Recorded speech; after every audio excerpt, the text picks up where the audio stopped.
Estamos iniciando mais um programa Agenda Nacional da FASE, um programa voltado para o fortalecimento dos direitos econômicos, sociais e culturais e para as temáticas do desenvolvimento.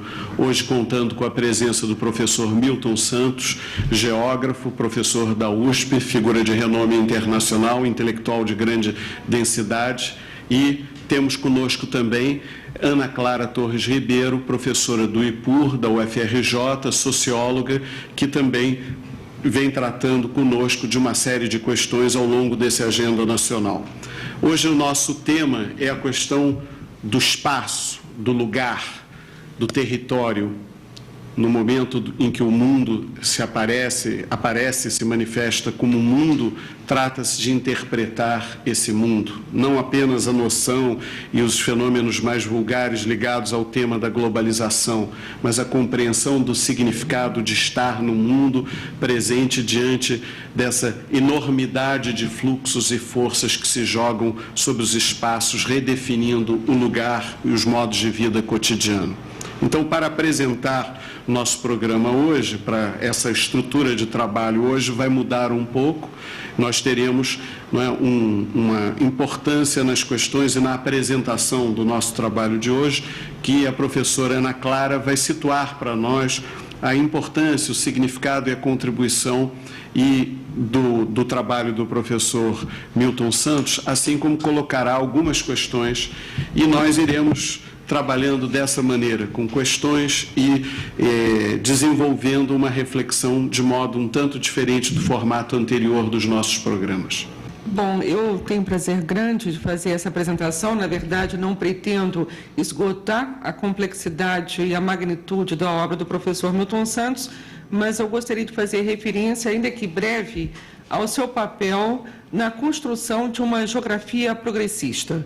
Nós devemos considerar que existe um papel a ser altamente valorizado, exercido pelo professor Milton Santos ao longo dos últimos anos, eu diria um longo trajeto, em que se dedica efetivamente a transformar a geografia de uma disciplina profundamente tradicional e articulada à preservação dos poderes numa disciplina efetivamente progressista e aberta, para os interesses da sociedade.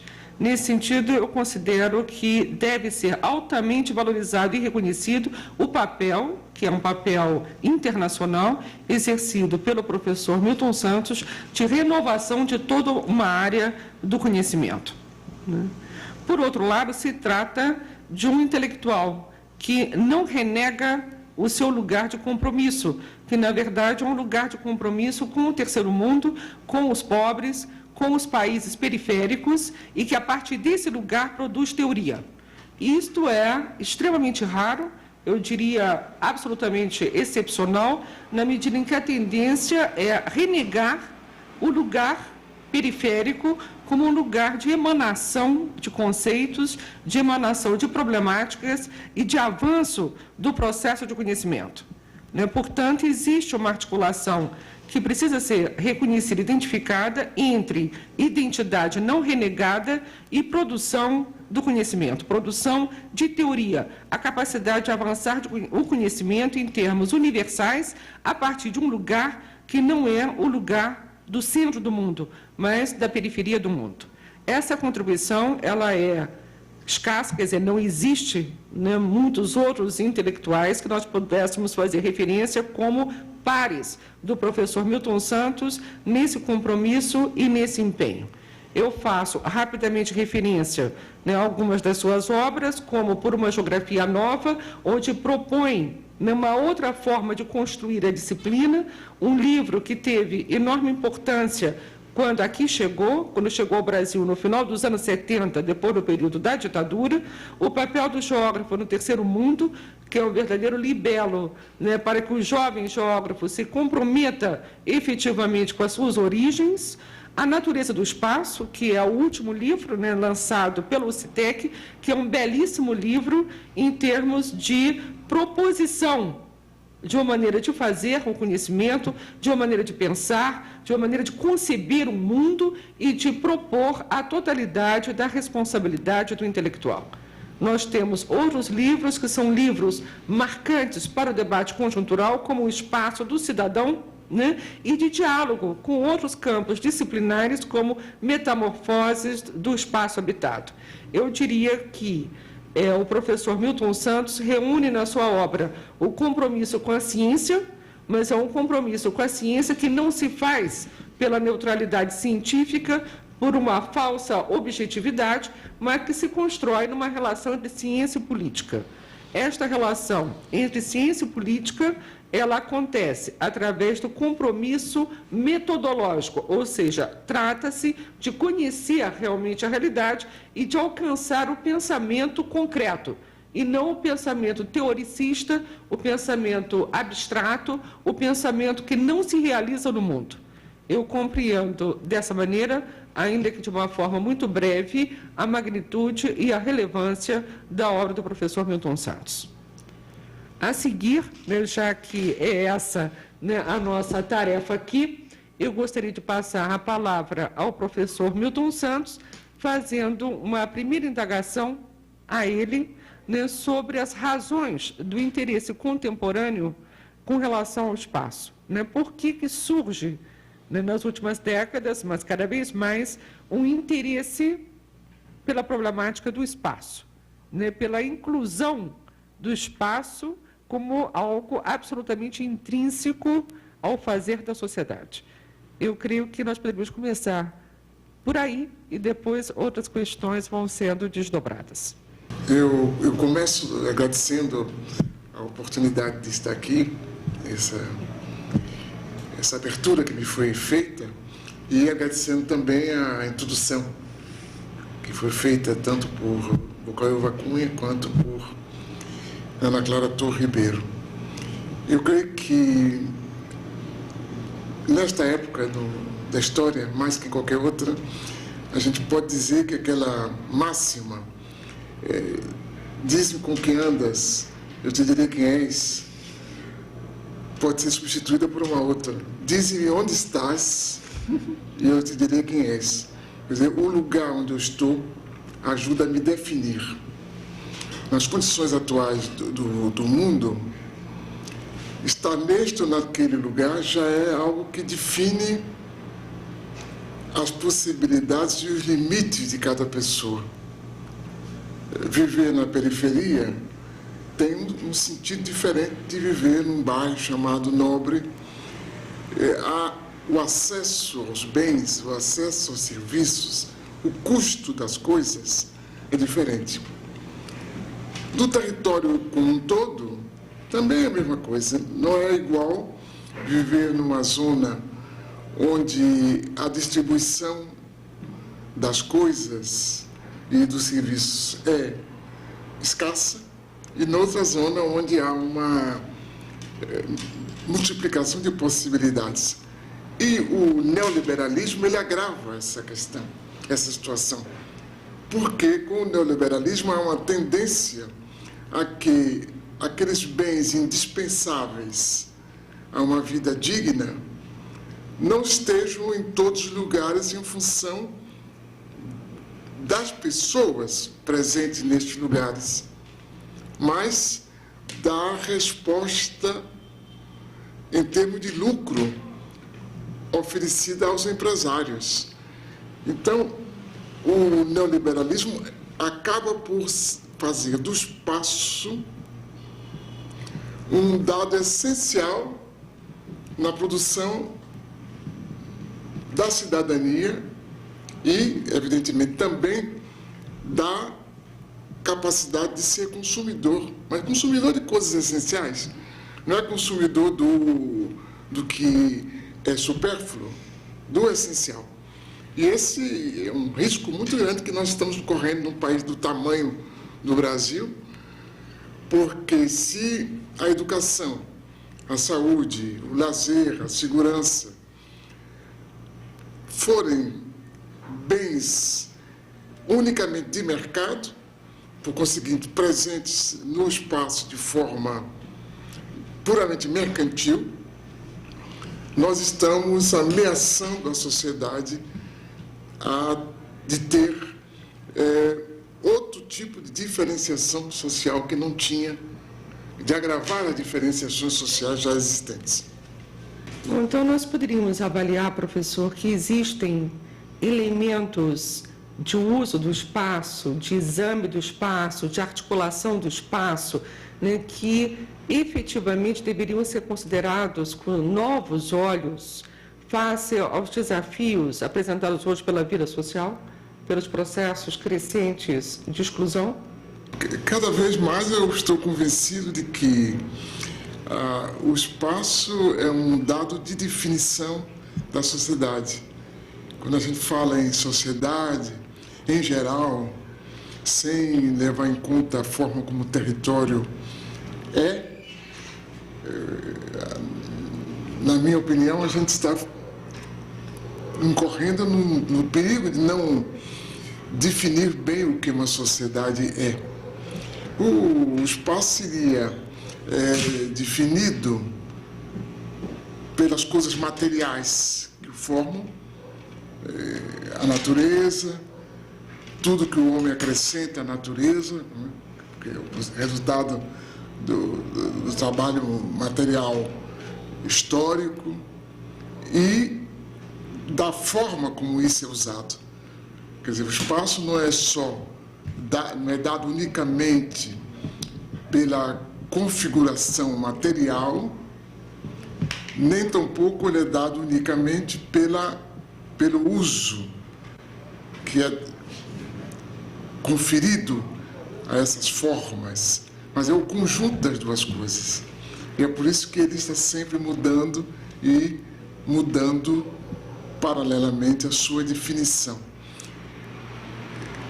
Então, o espaço seria constituído por isso que acaba sendo fixado ao território e aquilo que resulta das relações sociais. De modo que é esse conjunto que acaba tendo um papel na produção e na reprodução da própria vida social. E esse que seria o ponto de partida para que disciplinas territoriais, a geografia, o planejamento urbano, a sociologia urbana, a sociologia rural, a economia urbana, a economia rural, todas as disciplinas territoriais pudessem contribuir, primeiro, para entender a sociedade e, segundo, para transformá-la numa dada orientação, uma dada direção. Essa direção tanto pode ser uma direção que interesse à população, como uma orientação que não interessa à população, que interesse, por exemplo, ao grande capital, que interesse a uma classe social. O melhor seria que sempre fosse o interesse da população como um todo, e aí, naturalmente, os pobres e a população menos favorecida teriam à frente da cena. Estamos no programa Agenda Nacional, hoje recebendo o professor geógrafo Milton Santos, com apoio para debater o pensamento do professor Milton Santos, da professora Ana Clara Torres Ribeiro. E o professor Milton Santos acaba de nos colocar diante da questão dos usos do território, das suas possibilidades, do território como espaço usado, como espaço construído, mas também como espaço de possibilidade de escolhas e redefinições, como lugar. Quer dizer, no momento mesmo em que se pensa a globalização como um espaço mais homogêneo, o professor Milton Santos tem nos colocado muitas questões da diferença, da fragmentação dos sentidos e de outros sentidos possíveis.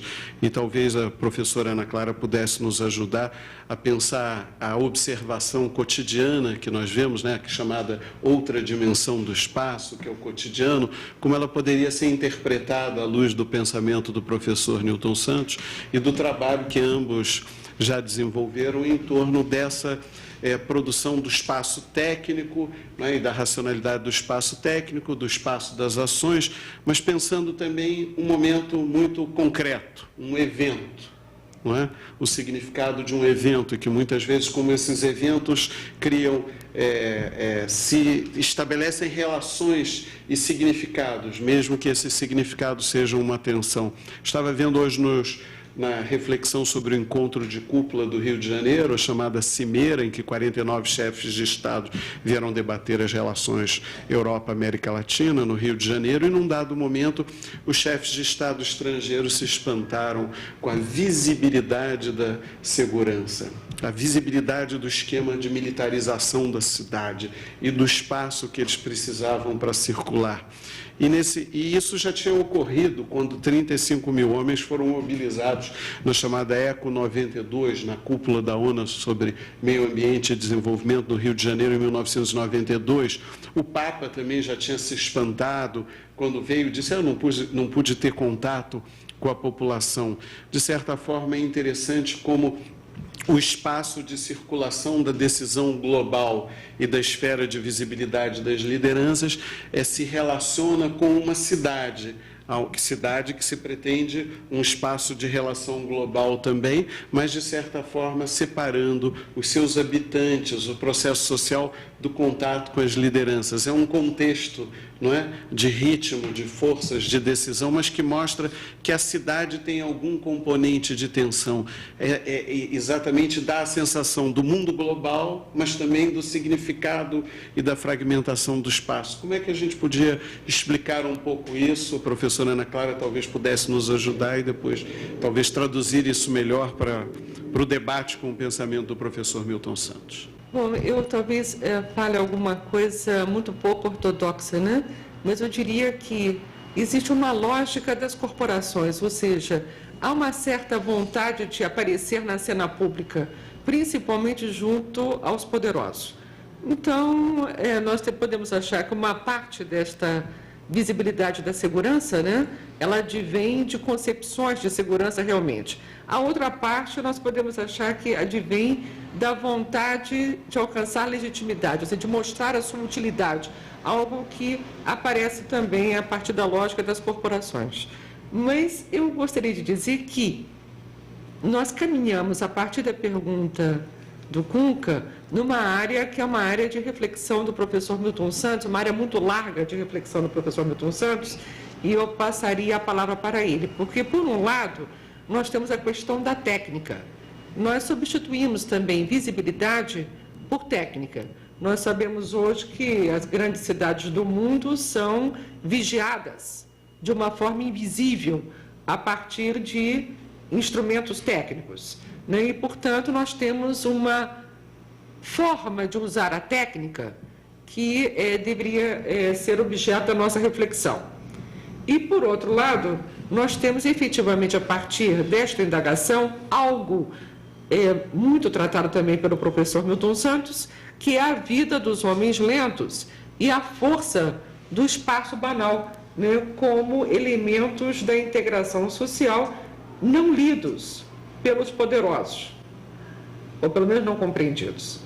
Então, talvez nós pudéssemos passar a palavra ao professor Milton Santos para que ele nos diga, né, dessa presença da técnica no mundo contemporâneo e da força dos homens lentos e o temor que existe também com relação a eles. Eu creio que as reflexões feitas agora, tanto por Cunca quanto por Ana Clara, são muito elucidativas.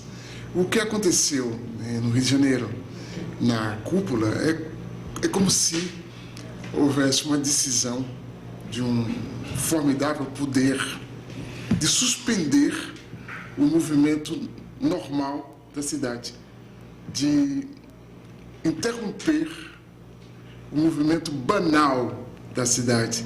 E o espaço banal foi posto entre parênteses durante alguns dias, e aí surge um outro espaço, quer dizer, a partir dos mesmos objetos, com outro uso, é outro espaço, diferente daquele que existia 3 dias antes, que vai existir de novo mais adiante.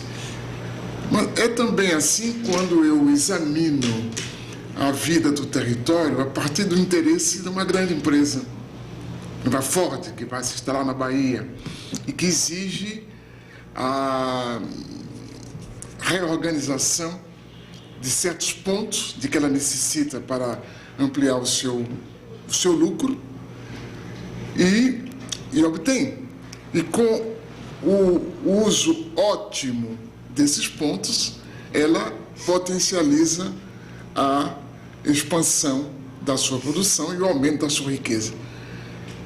Isso é um lado da questão. O outro lado, e isso foi realçado nas duas intervenções, há o espaço de todos os dias envolvendo todas as pessoas, que é onde a vida coletiva realmente se mostra. Todos presentes no espaço. E a cidade é excelente como laboratório da vida social, porque, de uma forma ou de outra, é impossível esconder a presença de todos, cada um dando uma contribuição particular à produção da vida, mas todos dando essa contribuição particular, que acaba constituindo juntos uns aos outros o que é a sociedade urbana. Eu acho que é isso que é o espaço banal. Esse espaço banal que é tanto mais difícil de ser estudado porque há uma sedução pela ideia de crescimento que vai dar a prioridade àqueles pontos do interesse das grandes empresas. Há essa sedução também que foi mencionada pelas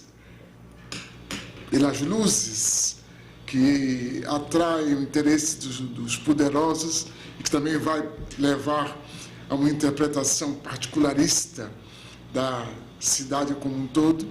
Mas o que nos deve interessar é exatamente a cidade como um todo.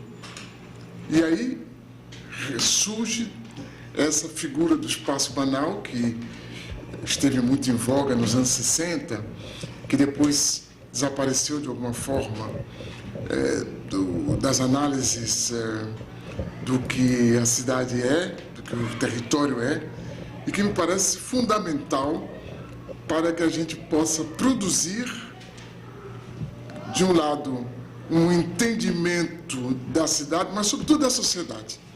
Porque é esse espaço banal que define os homens nas suas diferenças, que lhes dá a visibilidade da sua situação, fazendo com que eles descubram quem são, as limitações que esse próprio espaço banal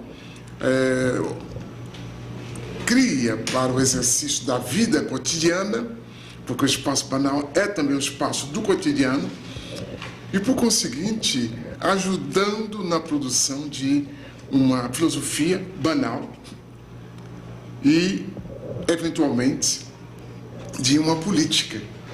Eu creio que o sentido da questão que foi colocada é exatamente esse. Quer dizer, a recusa, professor, em ler o espaço banal, né, e enxergar a riqueza da vida social como algo positivo, né, corresponderia a uma espécie de consciência alienada que só vê como evento do espetáculo, que foi o que nós tivemos agora, um espetáculo nesse primeiro? É isso? Sim, a espetacularização da vida social é uma escolha, né? É uma decisão de selecionar um certo número de eventos, dar-lhes realce, no interesse de um número limitado de personagens. É isso que é a espetacularização. O espetáculo é também isso. E o espetáculo é, de alguma forma, um contraponto ao cotidiano. É evidente que há também cotidianos espetaculares, isto é, grandes crises, momento de ruptura, mudanças que afetam a fisionomia e o funcionamento da sociedade, mas que resultam do processo normal de produção da vida social. Enquanto que o espetáculo, ele tende a ser um resultado de uma fabricação, né? E, por conseguinte, uma empulhação, por conseguinte, de uma recusa à verdade ou da apresentação de uma fantasia, do fantástico, como se fosse a verdade, no lugar da verdade. E é por isso que empana a possibilidade, que atrapalha, atrofia o entendimento dessa espetacularização. Então, acho que todo cuidado é pouco para não confundir o movimento de mudança, que conduz a algo que se dá de forma inesperada, ou até certo ponto inesperada, à fabricação do que aparentemente é novo, do que é rutilante, do que chama atenção, mas que não tem um significado profundo. Essa superficialidade da espetacularização, que nos tempos de globalização, em função outra vez dos progressos técnicos, do uso da técnica como produtora de toda uma simbologia, ameaça não apenas a produção do conhecimento, mas a própria capacidade de entender o movimento da sociedade. Estamos refletindo sobre, hoje, no nosso programa Agenda Nacional, com o professor Milton Santos, geógrafo e professor da USP, e a professora Ana Clara Torres Ribeiro, do IPUR, da UFRJ, sobre o significado do lugar, do espaço, e na produção do processo social e do sentido das identidades. E, basicamente, essa reflexão também nos leva para os usos, sentidos de apropriação, de produção, de uso de poder sobre o território, e nos lembra a uma ideia que talvez fosse interessante trazer para a reflexão, que é aquela ideia do Brasil como território das desigualdades. Essa ideia, inclusive, agora se acentua quando estrategistas do planejamento pensam as cidades como cidades subordinadas unicamente à orientação vertical dos fluxos globais. Não é? A ideia de introduzir a competitividade, entrar na valorização do processo global e, portanto, tentam canalizar por um único sistema técnico, um único sistema formal e, inclusive, a ideia de autonomização da gestão, o que traz ameaças à democracia, ameaças e restringem a produção de significado e as lógicas de participação. Mas, ao lado desse tema, que eu sugiro que, de alguma maneira, a professora Ana Clara traga para a nossa reflexão com o professor Milton Santos, existe uma outra ideia que talvez pudesse ser alargada, que é, no pós-neoliberalismo, o que vai acontecer com o território? Ou seja, depois dessa desterritorialização, dessa crise de sentidos, desse efeito sobre o mundo industrial, sobre o trabalho formal, sobre as políticas públicas e sobre a capacidade de governo, né? Esse fantasma que ronda o neoliberalismo, que é a sua própria criação, que o atormenta, é que eles tornam o mundo ingovernável, ao mesmo tempo que pretendem governar o mundo, tornam ingovernável. Então, até falam muito de governabilidade dos espaços, mas parece que é uma governabilidade por fora das redes horizontais, né? Então, talvez fosse uma boa reflexão para nós colocarmos o tema do território, do espaço no Brasil hoje. Eu creio que seria interessante ouvir do professor Milton Santos um pouco da sua reflexão sobre a técnica, né, sobre as redes. Cunca nos diz dessa integração vertical, né, que é desapropriadora, alienadora, e temos a proposta encaminhada pelo professor Milton Santos de uma integração também via as técnicas horizontal, Então, eu penso que seria muito interessante ouvir o professor Milton Santos nos dizer desse seu pensamento, nesse sentido de uso e de flexibilidade das técnicas, principalmente nesse momento de desafio de construção da nação, né, e de resgate do tema da cidadania. Então, eu penso que esse campo de problemas e de questões, que é um campo trabalhado pelo professor Milton Santos, né, poderia ser aqui ouvido por nós, né, porque nós acreditamos que é muito relevante que todos conheçam. Eu vou tentar enfrentar essa questão das técnicas, dizendo que as técnicas só têm significado quando são vistas juntamente com seu uso. Se eu tomo uma técnica isoladamente, um objeto técnico, ele não tem significação. O que aparece muito claro com a globalização é que os progressos técnicos são utilizados de forma vertical, como acaba de ser mencionado pelos dois. Isto é, um conjunto privilegiado de atores se aposta do progresso técnico e utiliza esse progresso técnico em seu benefício, criando pontos ou manchas de uma vida que chamam de racional. Essa racionalidade, de um lado, da própria técnica, utilizada por uma racionalidade do grande dinheiro, do grande capital, que funciona sem sentido. O problema, que ao mesmo tempo a realidade, é que essa produção de racionalidade é limitada, sobretudo nas cidades. E o que é ilimitado é a produção da irracionalidade, quer dizer, do que chamam de irracionalidade, isto é, as outras formas de vida que ganham uma enorme expansão. O caso brasileiro atual, com o que se diz, fala-se 10 milhões de desempregados, 40 ou 50 milhões de pessoas no setor informal. O que é isso? É a presença da não racionalidade capitalista, globalizada, na vida cotidiana, o que vai aumentar.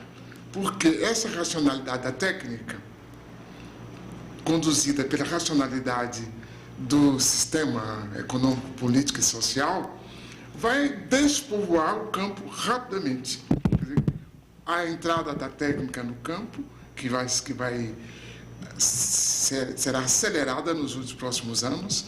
A gente está vendo o Nordeste esvaziando o seu interior, a Amazônia é vazia no interior, o Centro-Oeste é vazio no interior, o Sudeste e o Sul se esvaziam. Esse esvaziamento é paralelo a uma incapacidade de dar à maior parte da população rural e urbana essa educação ligada à racionalidade atual. Quer dizer, o único lugar capaz de receber e conter esses frutos da, entre aspas, irracionalidade é a cidade. Quer dizer, que eles vão viver num ambiente que responde de forma própria à racionalidade, a famosa racionalidade da técnica. Quer dizer que a cidade será, cada dia que passa, um lugar revolucionário, a revolução como situação, a revolução como um dado histórico banal, a desobediência à racionalidade solicitada por esses pontinhos povoados pela técnica hegemônica e pelo capital hegemônico, na produção do cotidiano da história. Eu acho que é essa que é a grande mudança que nós estamos assistindo no país. Que é portador de esperança. Isso é portador de esperança porque essas técnicas todas modernas são flexíveis. A técnica da informação, a informática, a eletrônica, tudo isso é de uma docilidade diferente daquela dureza da técnica da máquina. A máquina ela é criada dizendo: você vai me usar desta forma. Se você não me usar dessa forma, eu não respondo ao seu apelo, à sua demanda. Já as técnicas atuais ligadas à informação, elas têm como matéria central uma forma ou outra de inteligência humana. Daí a importância do soft, não é? Não é o hard que é importante. Ora, nós sabemos também que as distâncias entre países e entre culturas, do ponto de vista da produção dessa nova tecnologia, são pequenas. Nunca no mundo as distâncias ditas culturais foram tão reduzidas, ao contrário do que se diz. Quer dizer, descobrir novas coisas é algo muito simples. E talvez que o controle sobre a produção cultural seja mais forte hoje, exatamente porque é simples alcançar níveis elevados. O Paquistão tem sua bomba atômica, a Índia tem sua bomba atômica, o Brasil terá quando quiser, a Argentina, idem, Israel, etc. Então, o futuro da humanidade se delineia com uma multipolarização que é possível como nunca foi antes. E o encontro de saídas, de soluções, a mim me parece muito mais fácil hoje do que foi antes. Eu acho que é a partir desse conjunto de novos dados históricos que a gente tem razão de esperar que o mundo será melhor para todo mundo.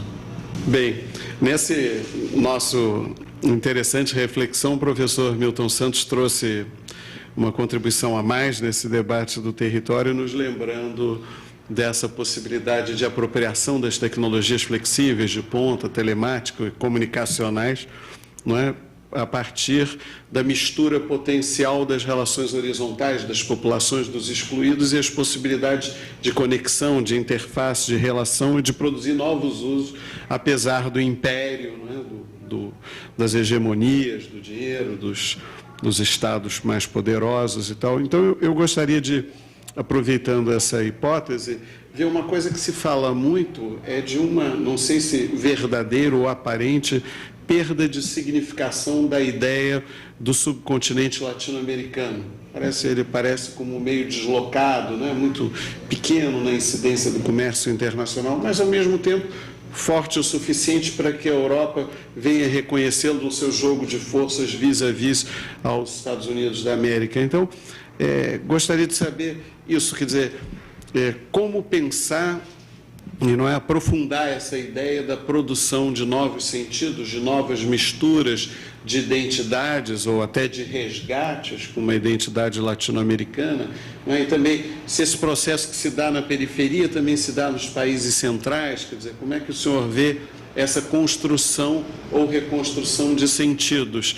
E gostaria de lembrar a sua ideia também de que o Brasil vai ter que ter produzido um novo sentido, ou seja, depois desse ciclo devastador do neoliberalismo, o Brasil vai ter que se pensar como sociedade, como território, quer dizer, essas ideias, não é? Sei que são muitas questões e acho que talvez a Ana Clara pudesse organizar melhor, fazer um filtro sobre essa minha interrogação tão animada pela sua ideia de produção de novos significados.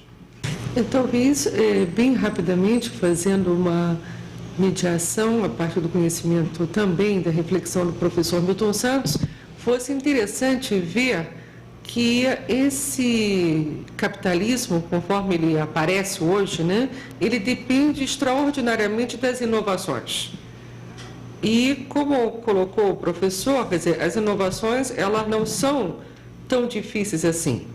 Agora, o locus da inovação, o verdadeiro locus da inovação, é a sociedade vivendo, né? E experienciando. Então, talvez isso também se constitua num poder ainda não completamente percebido, exatamente por conta de um discurso da globalização que é fechado e que não nos permite a análise. Essa reflexão a partir da sociedade, que parece que está sendo posto na mesa agora, ela é algo que, de alguma maneira, está, não diria que não está faltando, porque a questão está posta, mas que poderia ser mais, melhor tratado. E exatamente o discurso único, de alguma forma, rejeita esse tratamento, porque a sociedade passou a ser algo de residual no pensamento único. O que é central, o que é hegemônico, é a economia, os chamados agregados macroeconômicos, essa busca desesperada de uma estatística correta à luz dos que mandam no mundo.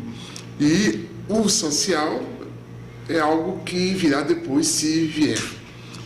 Então, o lugar, exatamente, outra vez, onde o papel do social não pode ser ignorado, é o território, porque o território é tomado como um todo, porque aí estão todos, não é só a grande empresa, são as pequenas empresas, são todas as pessoas. Eu creio que, juntando essa ideia com a realidade da América Latina, isso tem uma riqueza na possibilidade de interpretá-la e de conduzir o pensamento político que, nos próximos anos, creio que vai ser levado em conta. A América Latina, ela se caracteriza pelo fato de que ela entra a história europeia da América Latina começa com o capitalismo, quer dizer, que ela começa com a criação da desigualdade, isto é, as diversas sociedades condenadas a viver juntas, sendo diferentes pela raça, índios, negros, brancos, diferentes pelas possibilidades atuais e futuras, de modo que isso vai marcar toda a história europeia da América Latina, isto é, 5 séculos. E a outra grande marca da América Latina é a existência não só de cidades, mas de urbanização. Isto é, todos os países da América Latina são países que sempre dispuseram de alguns grandes núcleos urbanos, quer dizer, onde havia a produção de uma sociedade com alguma autonomia de criação de ideias em relação com o território como um todo. E essa criação de ideias era dicotômica. A ideia que aparecia nos compêndios, que eram as ideias produzidas pelos sábios, europeizados, e aquela outra que ficava nos socavões da sociedade, que se reproduzia de forma clandestina ou escondida, mas que alimentava durante séculos, continua alimentando uma visão própria e uma visão do mundo que apenas nesse século acaba por se impor, né? Daí, por exemplo, o sucesso da música populares brasileira, mas latino-americana em geral, que é um pouco isso. Quer dizer, essa produção de cultura que vinha se dando de forma escondida, sem a possibilidade de manifestação, e as técnicas atuais que apareciam no primeiro momento como um elemento de contenção do popular, acabam se cedendo e se tornando um instrumento popular. O caso da Bahia é típico, não é? Quer dizer, a sociedade, chamada sociedade baiana, acabou sendo significada pela cultura popular,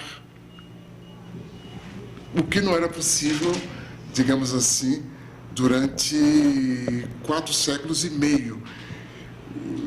Que a mim me parece que é uma amostra dessa revolução que se está dando nos espíritos e que está agora nos alcançando os chamados intelectuais europeizados, né? Estamos agora sendo alcançados por essa corrente que no povo, chamado povo, na população, no que estava embaixo, isso já se vinha dando há algum tempo. Eu acho que essa novidade que vai permitir que esse poder da sociedade é um dos elementos que vão permitir que esse poder da sociedade se manifeste. Ora, quando você tem, como no Brasil, 15 cidades com mais de 1 milhão de habitantes, essas cidades reunindo, não sei, 50 milhões de pessoas, aí você não tem dúvida que esse movimento não tem como ser contido, né? Eu acho que instrumentos como esse, né, comunitários, né, que se busca conter, se busca limitar, né, para os quais há uma legislação que se tornou bastante rígida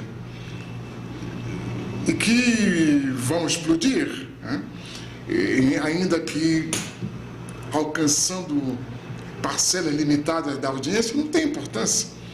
Haverá sempre uma repercussão do que se dirá em órgãos como este, em mídias como esta, que terá uma enorme difusão, porque as pessoas estão esperando por esse tipo de palavra, né? Eu acho que essa expectativa que é presente na população de um discurso que seja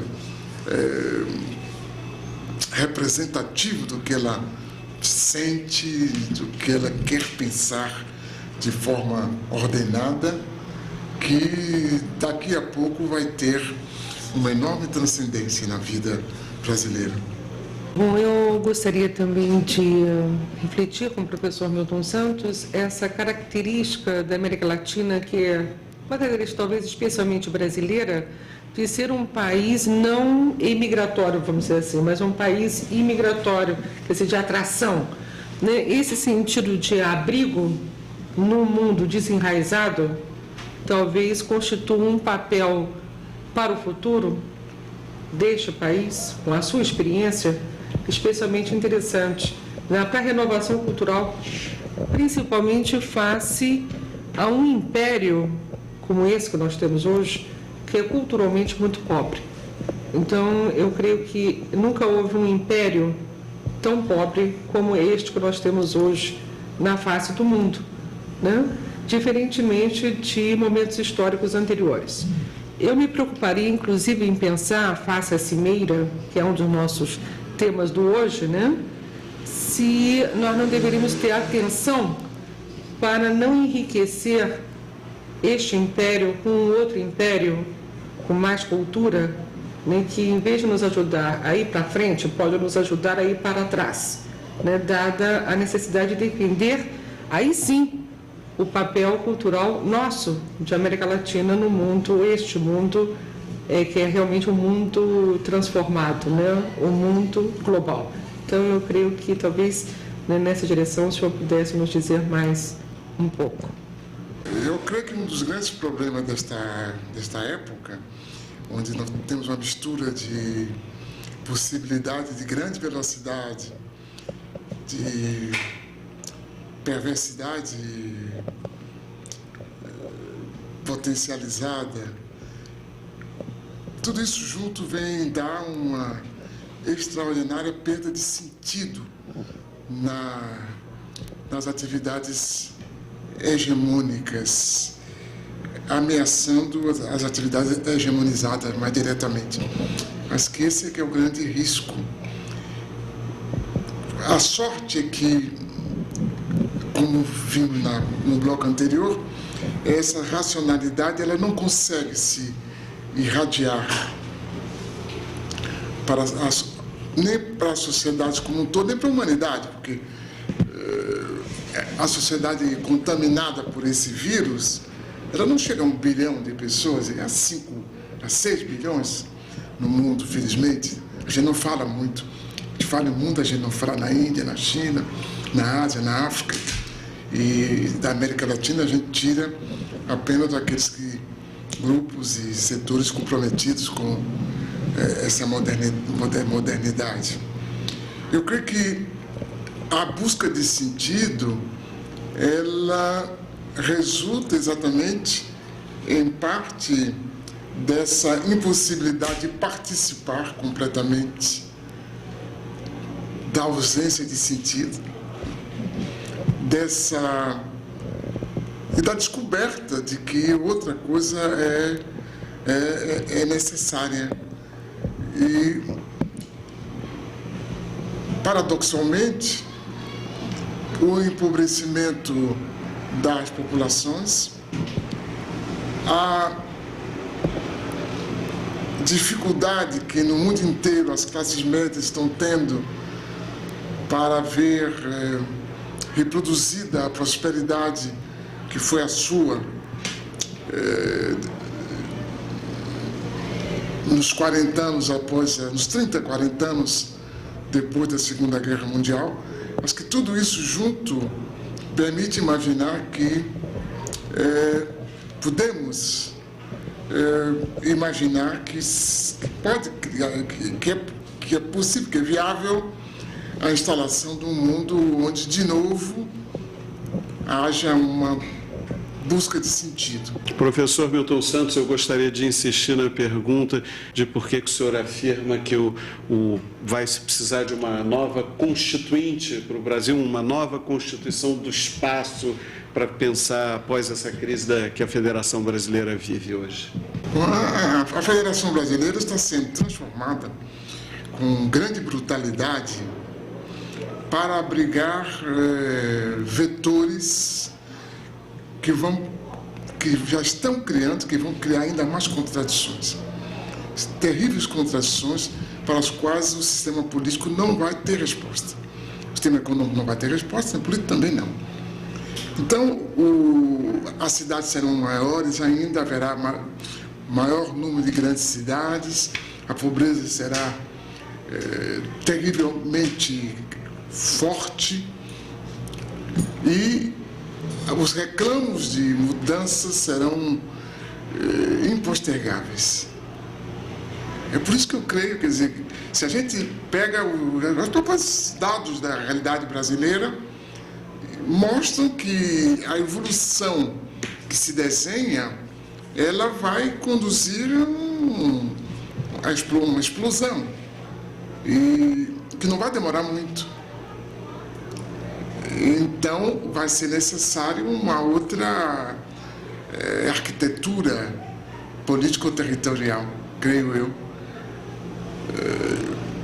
que, partindo dos lugares, da sua realidade tão diversa, recria a federação a partir do interesse das pessoas. E haverá tempo para que outros países na Ásia, na África e mesmo na Europa também passem pelo mesmo processo, que não será igual, mas que terá um fundamento semelhante, de tal maneira que as cúpulas não sejam como essa que acabou recentemente aqui no Rio de Janeiro, mas que elas sejam capazes de propostas realmente do interesse das populações. Estamos concluindo mais uma Agenda Nacional da Fase e tivemos a notável e brilhante participação e os desafios na reflexão sobre o espaço, com o apoio da professora Ana Clara Torres Ribeiro, com a reflexão em torno da importância, do significado da reflexão e da obra e do pensamento que nós vimos aqui com toda a sua firmeza do professor Milton Santos, que nos desafia a repensar o país e o mundo. Obrigado.